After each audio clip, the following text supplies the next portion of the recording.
इन दोनों ने बाल अवस्था में भगवान के दर्शन किए। बाल अवस्था में प्रहलाद और ध्रुव, ये दो भक्त ऐसे हुए जिन्होंने 5 वर्ष की अवस्था में भगवान को पाल लिया। आज ध्रुव ने देव ऋषि नारद को अपना गुरु बनाया, वन में जाकर के तप किया। तत्ताच गच्छ भद्रन्ते यमुनायाः तटं शुचि पुण्ये मधुवनं यत्र। आज ध्रुव जी तत्तात गच्छ भद्रन्ते यमुनायाः तटं शुचि पुण्ये मधुवनं यत्र। ध्रुव जी यमुना तट पर मथुरा में मधुवन है। मधुवन में ध्रुव ने बैठ करके तपस्या की। आज भी मधुवन में टीला बना हुआ है ध्रुव के नाम का, लोग दर्शन करने के लिए जाते हैं।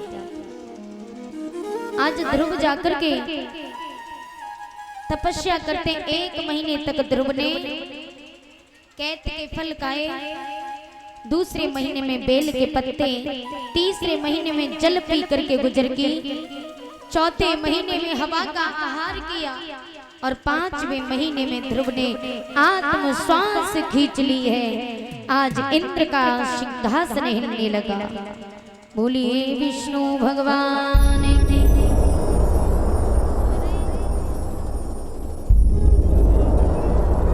इंद्र ने अप्सराओं को भेजा, रंभा, उर्वशी, मेनका।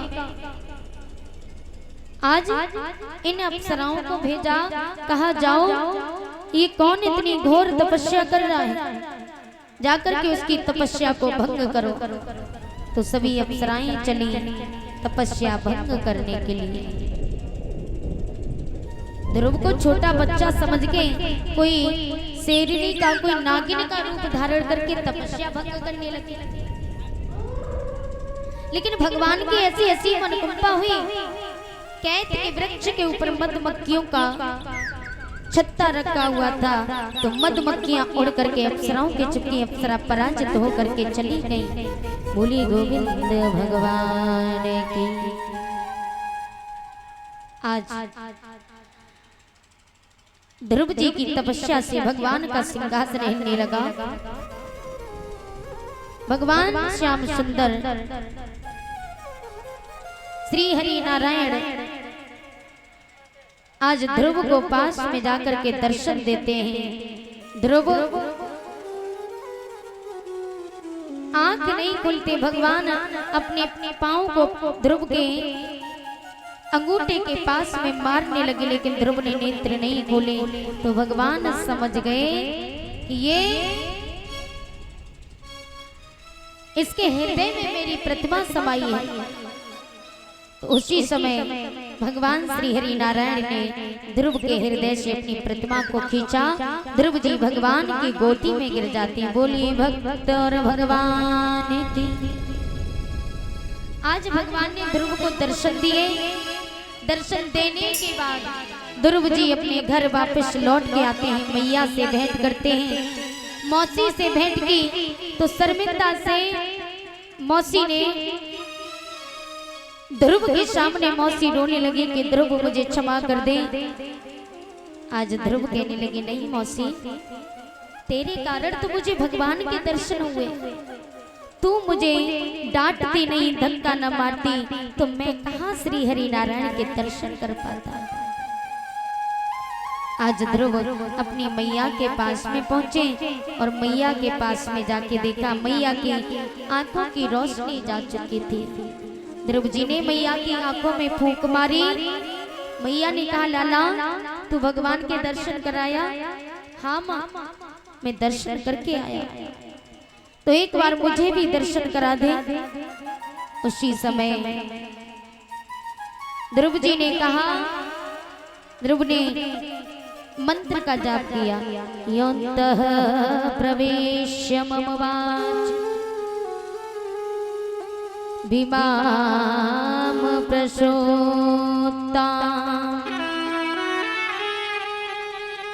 संजीवयत्य किं शक्तिधरश्वधाम्ना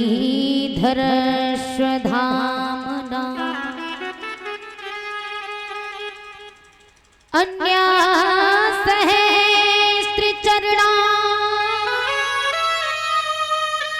श्रवणान्तकारी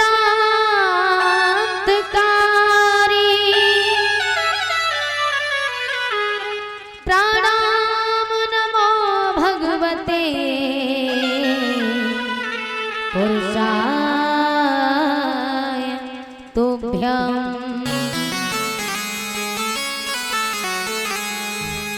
योऽन्तः प्रवेश्य मम वाच। आज ध्रुव जी ने भगवान को अनंत श्लोकों से प्रणाम किया। भगवान अंतर ध्यान हुए। आज ध्रुव को वरदान दिया है भगवान ने। ध्रुव ने 36,000 वर्ष राज्य किया, लोक परलोक दोनों को संभाला। अंत में मृत्यु के सिर पे पैर रख करके अपनी माँ को साथ में लेकर के खड़े हो गए, जहाँ आज भी ध्रुव तारा नाम से चमकते हैं। बोली भक्त वत्सल भगवान की जय हो। उसके बाद उत्तम के साथ क्या हुआ? उत्तम को ना तो लोक मिला और ना परलोक। अंत में यक्षों से लड़ बैठा और यक्षों से लड़ने के बाद युद्ध में मारा जाता है। उत्तम की मैया उत्तम को ढूंढने के लिए वन में जाती है, तो वन में आग लग जाती है और आग की लपेटों में आकर के सुरुचि की भी मृत्यु हो जाती है। बोली भागवत महापुराण की जय हो। तो इस कथा से हमें यही सीख मिलती है कि हमें हमेशा इस बात का ध्यान रखना चाहिए कि हमें हमेशा नीति के अनुसार चलना चाहिए। जो भक्त नीति के अनुसार चलते हैं उनकी समाज में अपनी अलग पहचान होती है। वो समाज का ध्रुव तारा होते हैं। इसलिए हमेशा शास्त्रों के अनुसार चलो, नीति के अनुसार। बोलिए गोविंद भगवान की जय जय श्री राधे श्याम।